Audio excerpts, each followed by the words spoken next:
All right, I think I'm live. Yeah, we're live.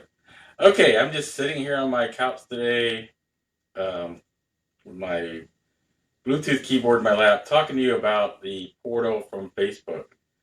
Um, if you haven't heard of it, it's a, a touchscreen display that's Facebook has been selling. I don't know, it seems like forever now, maybe a year and a half, 2 years. Um, and I finally got one at a price that I thought was fair.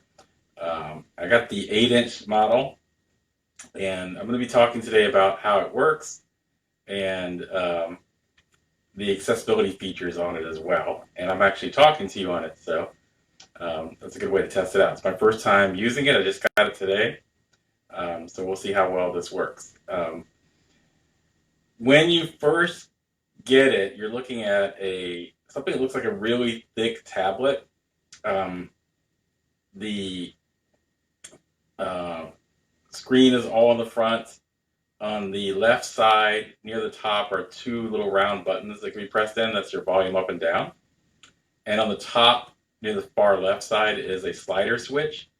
When it's all the way to the left, the mic and camera are off. When it's in the center, the mic is on, but the camera is off. And when it's on the far right, the mic and the camera are both on. In the back is the speaker. It's a big round speaker with like a cloth covering. And the plug that goes in the back near the bottom right has like a 3-inch long cylinder on it where it plugs in. And that basically acts as the stand to keep it standing up. Otherwise, it would just fall over. Because, like I said, it's like a really thick tablet. Um, when you first plug it in, if you want to use accessibility features, you put two fingers on the screen and hold them there. You will get an audio message saying, hey, if you want to turn on accessibility features, continue to hold two fingers on the screen. It'll then say accessibility features are on. It will allow you to then swipe over to TalkBack and turn it on permanently. And you're set to go with your accessibility features, at least for the screen reader. Um, the setup process is pretty simple. It starts off by asking you for your language choice. There aren't a lot of language choices. It then asks you to connect to Wi-Fi, and you'll have to enter your Wi-Fi password, which is pretty easy. It's a big on-screen keyboard. Works just like any Android keyboard, where you touch and hold. You touch the letter you want and release it, and it gets entered into the edit field. Um, After that, it then asks you to wait while it downloads the latest update to the portal, and that does take some time, so you need to be patient. It's about 10 minutes, I believe it was, maybe 15. It was pretty long. And then it says, do you want to, once it's all downloaded and installed, it says, do you want to continue with the setup now, or we're going to wait till later? If you go ahead and continue, then it asks you, do you want to log in using Facebook, uh, WhatsApp, or both? Because you can use both on this device. Um, I chose Facebook, so I don't know what happens if you chose WhatsApp. With Facebook, then it asked me to link my account. You can do that in a couple of different ways. You can enter your username and password for Facebook, or it can send you to a website. You enter a code, and I did that. I went to another device because I didn't want to do all that on-screen typing. I went to the website, entered the code on my computer, and it linked it. Um, it also then lets you select things like default music player. Again, there aren't very many choices. Pandora and Spotify, I believe, the only two defaults. So I went ahead and linked my Pandora. Um, because I'm mainly a YouTube Music user, and that's not one of the choices. You then get to do set up your Amazon Alexa, because that's also part of this. And again, you can sign in to Amazon on the device using your username and password, or you can go to a website and enter a code. Again, I did the code. It was very simple, very easy. It was all linked, and it was a smooth process. So let's basically, now that it's set up, let's take a look at what we have. You have a set of apps that are available on the device. So you can play music, you can play iHeartRadio, and you can play Spotify and Pandora. Also through the Amazon, you can play Amazon Music. You can stream certain things from TuneIn. You also can put notes on here. You can put in text notes that you want to leave for somebody else or for yourself later, or even video notes. I recorded a video note earlier, which was pretty fun. You can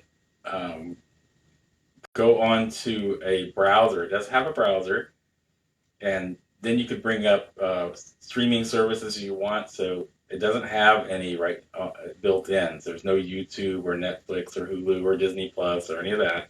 But you can use the browser and go to those websites and play there if you choose to. That's probably something I really won't ever use because I have so many streaming devices and smart displays that I can use already. But like the Nest Hub Max is my main one. You can also, go to any website, so you can read articles on there. The browser is a Chromium browser from Google that works really well, and it has some accessibility features in there that'll simplify articles to get rid of all those ads, make it easier to read. So it's not a bad experience. I've found it really good. It does have Bluetooth, so you can connect headsets or a keyboard. And I did connect my keyboard because it's easier for me. I'm a keyboard user, and I don't want to go swiping a tablet that's in a vertical stand. But the swiping on the device works really well. The keyboard works really well. The standard TalkBack is the screen reader, so if you're comfortable with TalkBack, this is really easy to use on the screen. The keyboard commands are exactly the same as they will be on your phone as far as operating the device.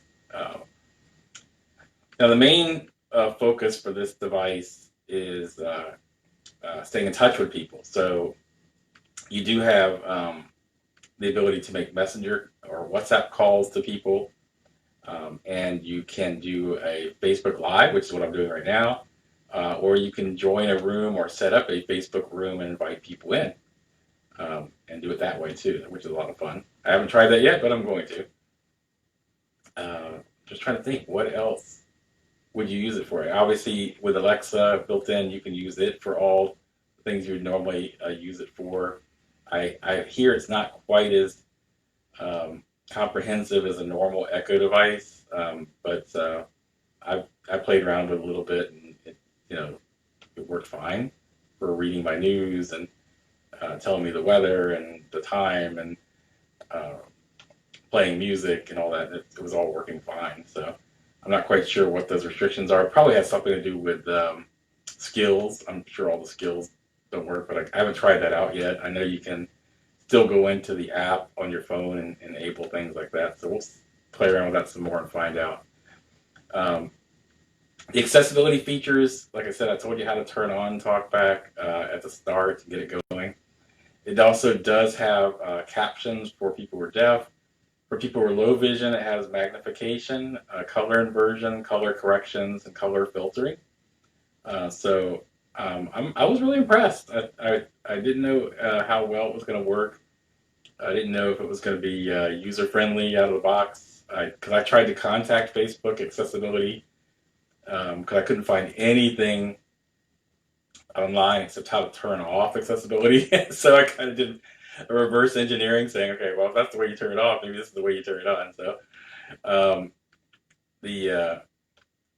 I wasn't impressed with the customer service, but I was very impressed with the easy way it worked. And that's one of the reasons why I wanted to do this video, is to tell people how to, since I'm not seeing a lot of how-tos out there for people who are blind who might want to use this. So I haven't played around with all the things like putting filters on your face when you're talking and moving around to see if the camera tracks you the way it's supposed to. Also, if you have multiple people in the frame, it's supposed to zoom in on just to do a wide angle and bring everybody in. So we'll be playing around with it a lot. Seems like a fun toy. Stay in touch with people and still have fun at the same time. And people who want to see your face, which I don't know why they want to, but here it is. All right, so that is it. I'm going to look here and see. I don't know if it'll tell me if people were listening or if there are any comments. I'm gonna take a quick look here. And I don't think TalkBack will come through on the microphone, but if it does, I apologize.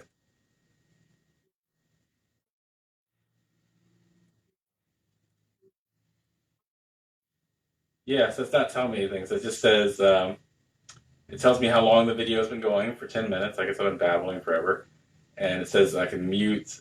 Uh, and there's an unlabeled button at the bottom, which I assume is the end to finish. That's the first unlabeled button I've run into. I hope that's it, because otherwise I'm not going to know how to end this. But I don't see anything here about the comments or who's watching or how many are watching. So that's a little depressing that it doesn't have that, because it means you can't really interact with people. Uh, I'm double. I'm just double checking. Maybe it's if you'll bear with me.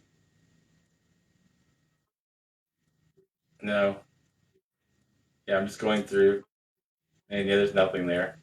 So I'm going to go ahead and end this. I hope this helps for anybody who's curious about the portal from Facebook. It was on sale. I got the mini one, the 8-inch one. It was on sale for $99, which I thought was a good deal. They do have a larger 10-inch one and a 15.6 if you're crazy. Um, but I like it. I don't know how much I'll use it, but I know I will use it from time to time. It's pretty unique in what it does, and I think it's kind of clever. And I hope this helped out anybody who's thinking about it. All right, bye.